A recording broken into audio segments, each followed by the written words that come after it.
Hello, Model Railroad fans.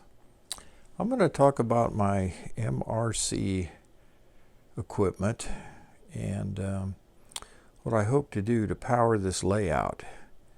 Back in Texas, I had the single controller here, and I had two devices, one on each side, and worked fine.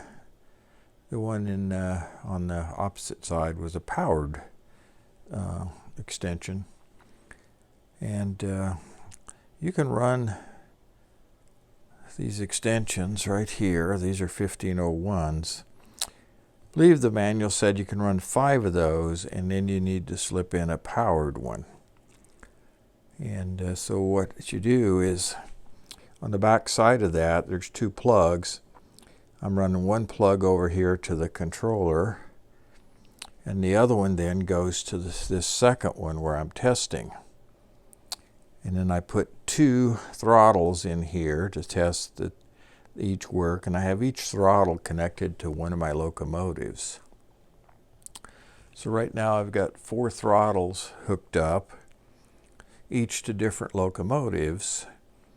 And what I can do is just unplug a throttle associated with a locomotive, and as the locomotive moves around the layout, I can just pick the throttle up and go plug it in somewhere else, and it remembers who it is and what it's doing.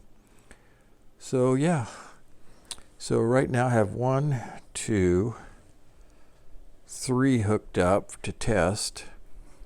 I have 4, 5, 6 of these, so I'm going to need a powered one, 1502 they're called.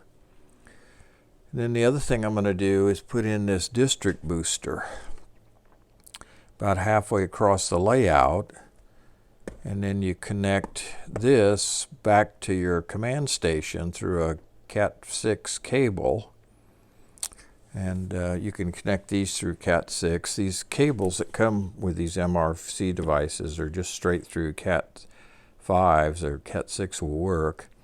So I can buy, that cable in length and just put in the ends I need. So this is a district booster.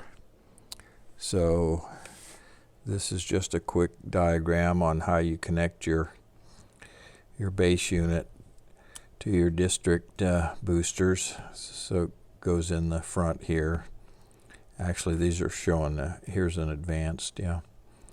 Well, anyway, you plug it into one of the ports on the front.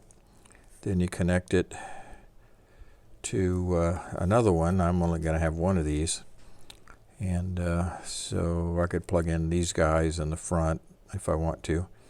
And then you put insulated gaps between the tracks. So the main command station passes its signals to this guy, which will pass it to this track. So I believe, based on what I've done already, that one booster there ran everything I built last summer.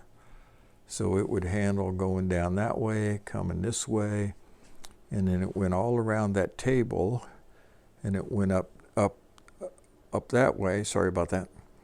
So I'm going to put that booster somewhere on this side of the room, and it can do the far end and probably the peninsula down that I haven't yet built.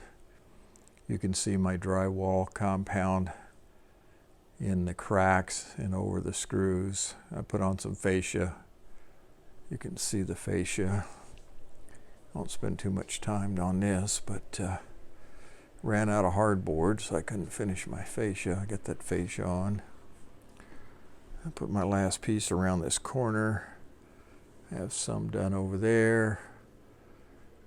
I'm starting to lay out my track plan, just visually getting some ideas on where to put it. This is a lumber yard. This is my packing plant, although in the era I'm running, they really didn't transport cattle by rail. I have stockyards. This is a cement plant. I thought a cement plant and a packing plant should go together. I don't know. There's another Sunrise feed mill.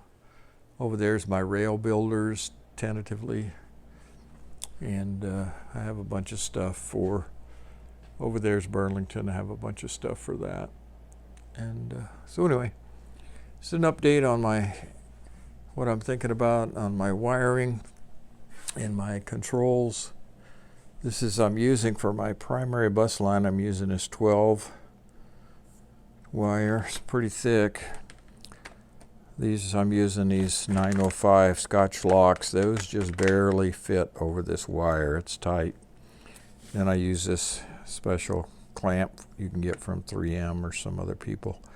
Man, if you're using these, you're doing a lot of these, you want this clamp. I've tried doing it with big pliers, and this thing works really well. So that's an update where I'm at. Thanks for watching. Oh, one more thing. I got additional add-on silos I'm going to put over here on the end of this this co-op thing. So that should make it look pretty nice. All right, so now, thanks for watching.